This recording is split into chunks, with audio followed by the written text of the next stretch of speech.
What if there's no need to predict the outcome? What if there is no wrong, right, good, or bad step? It's simply listening and learning to be whole, learning to be connected, learning to embody love and light, and at the same time, aware of the pitfalls, aware that there can be chaos, aware that there is a shadow side within you all the same.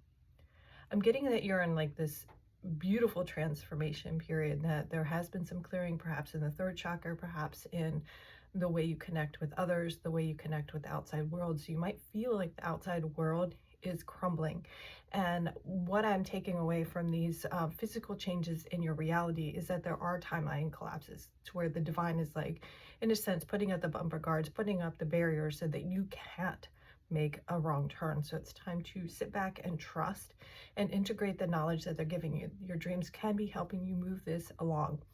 They were giving me love lies within. So if you are in separation, if you are in longing, they want you to turn inward and turn up the volume to love that way.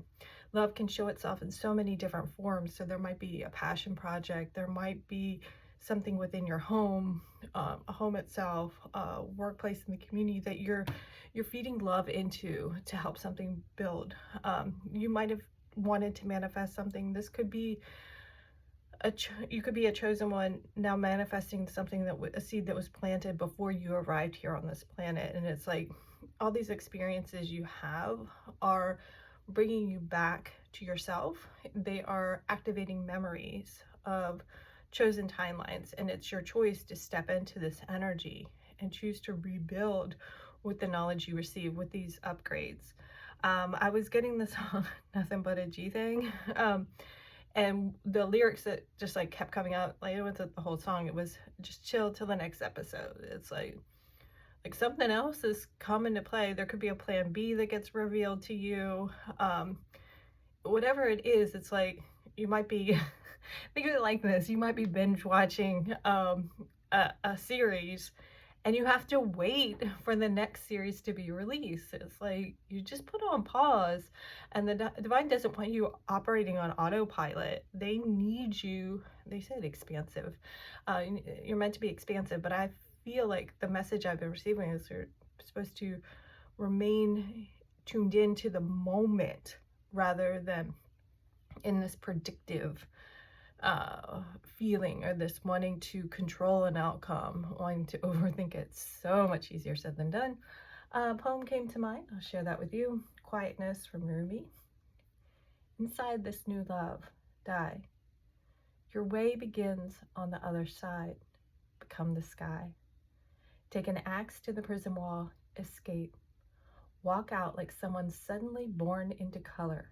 Do it now. You're covered with a thick cloud. Slide out the side. Die. And be quiet. Quietness is the surest sign you've died. Your old life was a frantic running from silence. The speechless full moon comes out now. That's from Rumi. Feels like there's something being illuminated, a light in the dark, a pathway that you didn't think about. It's like when you've been like brainstorming and talking about something, and it's like you're like baffled by how to put the pieces together, and then like somebody comes by and be like, oh, here it is. I feel like things are going to come together, but you need to be open to receive the input that the divine has for you. Love lies within, lives within, lives within.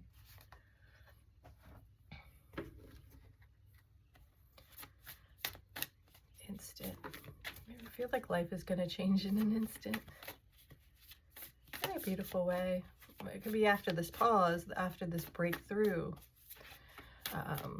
They want you to release the outcome. This idea of like predicting is something that needs to be categorically.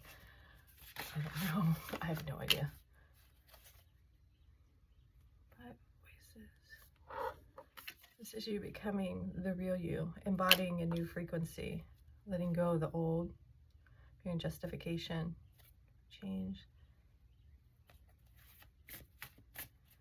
Maybe you're fighting this, or people are fighting the changes that are coming to mind, fighting the truth, this new reality, holding yourself back. People around you could be holding you back. So people could be pulled off of your path because the divine doesn't want to sacral energy You're meant to birth something new. You're meant to bring something new. And it's like people want to pull you back into, let's say, a pattern of people pleasing. People want to pull you back into being their stepping stone. The divine's like, no, you're meant for something else. And the something else is going to shatter illusions. You had to shatter the illusions so that you could make this happen in the material. This is part of who you're destined to become. Wayward. That's the word I'm getting with this card. It's a bottom deck. Trust your intuitive guidance. Trust your intuitive guidance. You might be being calibrated to a new frequency and an up level of gifts, and so there's going to be some time for you to integrate and understand those gifts. I feel like your gifts are being made clear to others around you, although they might not say it. Page of Emotions. Learning to lead with the heart. Learning that vulnerability is strength. I think this Tower moment is releasing fear, because I heard fear. There's a quote about, like, there's nothing to fear but fear itself. Yeah, you're having an awakening, but it's not just you. And others are bearing witness to this change. And it's like you don't know what you're stepping into, right? Or you're leading with courage, that it is worth, like, whatever's happening is worth the wait.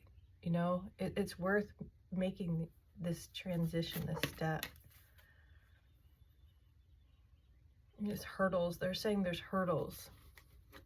Some of us learn to jump over hurdles with, they said, with pizzazz. Maybe you've been pushed so many times that you've learned to disregard some of the drama in which is commendable.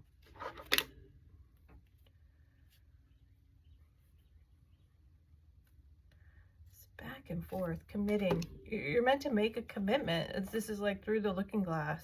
You're like meant to make a commitment to this change, releasing what no longer serves. And the divine is helping to clean this up, but you have to be willing to participate. Hearing equality. You're learning to see something anew, and this could be you. The way you see yourself, the way you see the world, or the way you see yourself changes, the way the world changes. What you'll accept from others changes. No longer a doormat, no longer someone's stepping stone. You are the guiding light. There's a difference in energy there. Transformative processes. I feel like that's what this is about. Awakening to anew. The wheel. It's turning in your favor. It's turning in your favor. So right now it's just, you're meant to manage your emotions in the sense that not letting the external get you down, and allowing this release, allowing this transformation, and really just loving on yourself in a way that when it feels unbearable, it's like you're right on the precipice of something new. It's coming in. All right, I'm going to leave it there. Please release the drama, release the delusion, and step into anew. Only take what resonates. This is me talking to you in hopes that it serves you well. Best intentions, with the purest vibration. But really, ultimately it's up to you what you decide. Ultimately, it's up to you to discern what is right for you. What is meant for you will never pass you by.